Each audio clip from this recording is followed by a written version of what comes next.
Fala pessoal, beleza? Tudo bem com vocês? Você tá vendo esse nutracêutico natural que está aqui do lado? Então, esse nutracêutico ele foi campeão em 2019 e 2020 como o melhor nutracêutico na área de depressão, ansiedade, insônia, estresse e muito mais. Mais de 5.000 pessoas já foram curadas 100% desses problemas. Então eu criei esse vídeo, fiz rapidinho, estou deixando o link aqui embaixo para você mesmo ir lá e ver todas as informações necessárias. E lembrando, pessoal, chega de remédios tarja preta. Isso aqui pode salvar a tua vida, beleza? E a partir desta segunda-feira começa oficialmente o cadastro de informações de clientes interessados em usar o Pix. O que é isso, Pedro? É o novo meio de pagamentos e transferências eletrônicas desenvolvido pelo Banco Central para facilitar transações financeiras. E sobre esse assunto a gente vai conversar agora com o especialista em tecnologia, Arthur Igreja, ele que já tem cadeira cativa aqui no Manhã Band News e nos auxilia a entender essas inovações tecnológicas. O que vai mudar na vida daquele consumidor que costuma fazer transferências, costuma fazer pagamentos pelos meios eletrônicos, hein, Arthur? Bom dia para você. Bom dia. Tem duas notícias maravilhosas: agilidade e economia. Então, hoje nós usamos um sistema que é muito antiquado. A gente só consegue fazer DOC e TED, por exemplo, dentro de um horário restrito e durante a semana.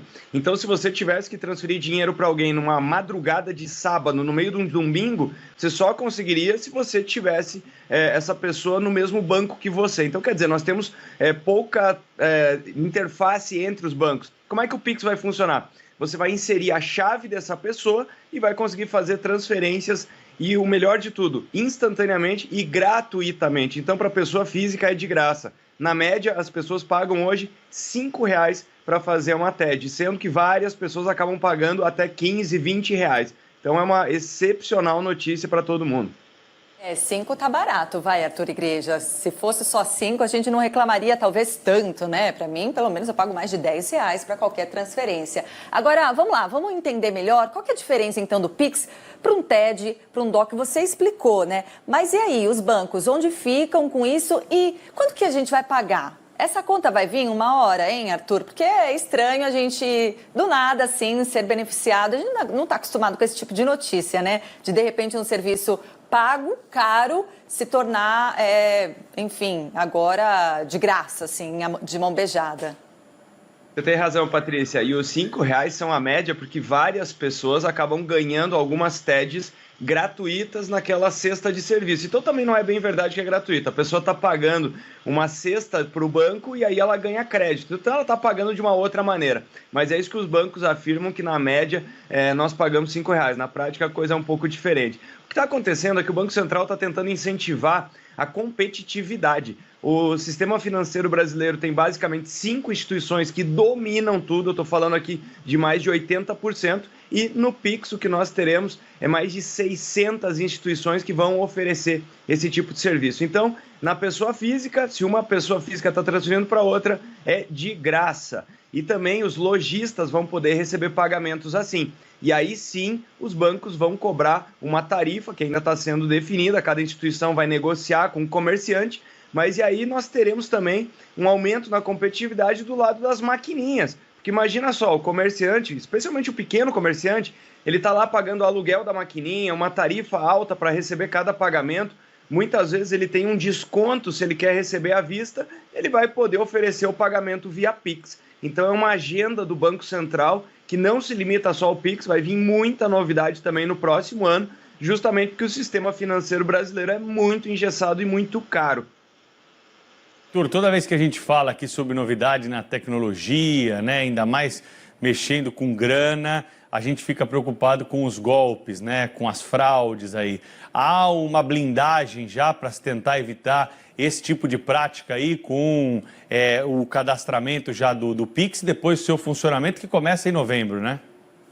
Exatamente. Então, hoje começa o cadastramento, que você ainda não consegue usar. O sistema só entra em operação em novembro. Aliás, alguns dias antes, nós vamos poder usar com alguma restrição de horário. mas é hoje que as pessoas começam a cadastrar suas chaves. E aí os golpes estão sendo aplicados da seguinte maneira. Quem não tem nada a ver com o banco está mandando link para as pessoas para garantir o cadastro Pix ou para receber alguma vantagem. Tem até alguns golpes que falam que se você se cadastrar agora, você recebe um crédito para usar no Pix e por aí vai. Então, lembrando, não clique em nenhum link, siga os procedimentos dentro do aplicativo do seu banco, acesse, entre em contato. Tá com dúvida? Procura a instituição, pede para ela qual que é o canal que ela está usando. Então, tem muitos golpes que estão aí em andamento, o usuário tem que ficar atento. O Pix em si é seguro, então tem essa dúvida também, poxa, mas eu vou fazer pagamento por essa tecnologia que está sendo lançada? O Pix foi exaustivamente testado, foi desenvolvido junto com as instituições financeiras, então o Banco Central está bastante certo de que vai funcionar tudo certinho. O problema do golpe não é a transferência do Pix, é o cadastramento nesse momento. Agora, de fato, deve facilitar muito a nossa vida, né? Porque hoje, Arthur, quando a gente precisa fazer uma transferência, um DOC, né? Qualquer tipo de transferência, muitas vezes a gente até demora para pagar quem a gente deve, porque precisa digitar muitos números, muitas letras ali, muitos dados e acaba deixando para depois, acaba ficando um tempo aí de intervalo grande, né, para você conseguir realizar. O Pix vai facilitar muito, né, porque ele vai agregar todas essas informações, de repente, num e-mail, num número. É mais ou menos isso para facilitar para quem nos assiste? Exatamente, e o pagamento vai ser processado entre 2 a 10 segundos. Então imagina a seguinte situação, você precisa transferir dinheiro para alguém que você encontrou na rua. Então você encontra a pessoa e fala, puxa vida, lembrei que eu estou te devendo aquele dinheiro. Em vez de pedir nome completo, banco, conta, agência, todas aquelas informações, você vai pedir o seguinte, qual que é o teu número Pix? Aquele que a pessoa fez o cadastro agora. Ela pode ter cadastrado o CPF, número de telefone, ou ela pode ter cadastrado o e-mail, ou até mesmo uma sequência numérica e de letras que ela escolheu, como se fosse uma senha de fato.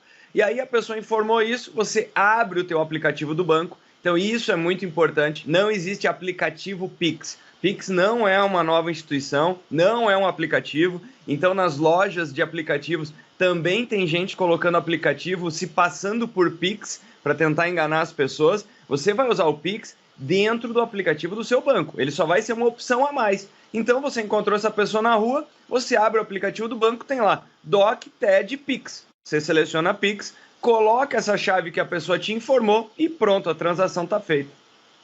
Pedro, rapidinho. Claro. Por exemplo, o Pix é quase que um apelido, né, o Arthur? Agora, para quem tem mais de uma conta, como você estava explicando, essa chave só serve para uma conta em especial. Se eu cadastrar, por exemplo, o meu e-mail pessoal em uma conta, eu não posso usar esse e-mail para outra conta, né?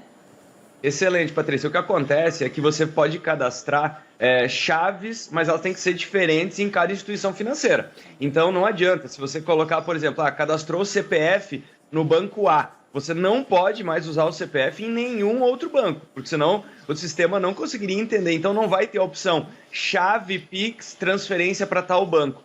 O número, ele já garante todas aquelas informações. Então, se você cadastrou o CPF na instituição A, já tem lá a agência, a conta, absolutamente tudo está amarrado. Então, isso é muito importante. E um outro detalhe, se você deixar de ter relacionamento com essa instituição, não se preocupe, você pode pedir portabilidade dessas chaves depois. Então, não é como nós tínhamos no passado, com o número de celular, e quando você trocava de operadora, o número ficava para trás. Então tinha muita gente que tinha medo de escolher o número ou de cancelar o seu plano porque achava que ia perder o número de celular. Então o mesmo aqui vale com a chave Pix. Você pode cadastrar uma diferente chave por instituição, aliás, 5 chaves diferentes, mas é importante ter essa noção. Você tem que ter já gravado na sua cabeça o dia que você for informar. Me transfere um Pix. Você tem que saber aquela chave que você está informando de qual conta, de qual banco que é, afinal, senão você não vai receber o dinheiro onde você imagina. O Arthur, é uma experiência copiada de algum outro país, né? Isso já tem aí uma chancela de sucesso em alguma outra nação desenvolvida e é o fim do DOC, do TED? Acaba de vez essas outras modalidades aí que a gente conhece de transferência eletrônica? Outras iniciativas, então, um país como a Inglaterra já tem há muito tempo, a China é o primeiro país que está atingindo o nível que os especialistas chamam de cashless, né? Ou seja, sem dinheiro, não tem dinheiro circulando na rua. chega ao ponto de os moradores de rua pedirem esmola usando algo parecido com o Pix. Então o morador de rua ele fala, ó, tem moeda ou tem dinheiro? A pessoa fala, não, então me faz um Pix, o Pix lá da China. Então tem muitos países que já têm sistemas parecidos.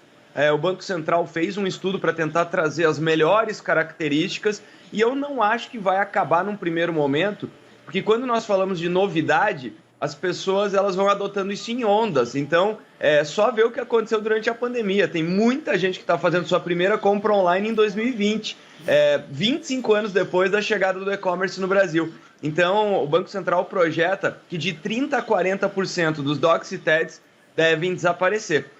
E aí os bancos vão perder parte da sua margem, que lembrando que para o banco processar uma TED, ele gasta por volta de 6 centavos e te cobra aqueles valores que nós já falamos aqui. Muito obrigada, Arthur Igreja, especialista em tecnologia e inovação, sempre com a gente aqui, ajudando a entender melhor esses assuntos que a gente não entende nada, né, Pedro? É verdade. Arthur, obrigado mais uma vez, hein? Obrigado, boa semana. Valeu.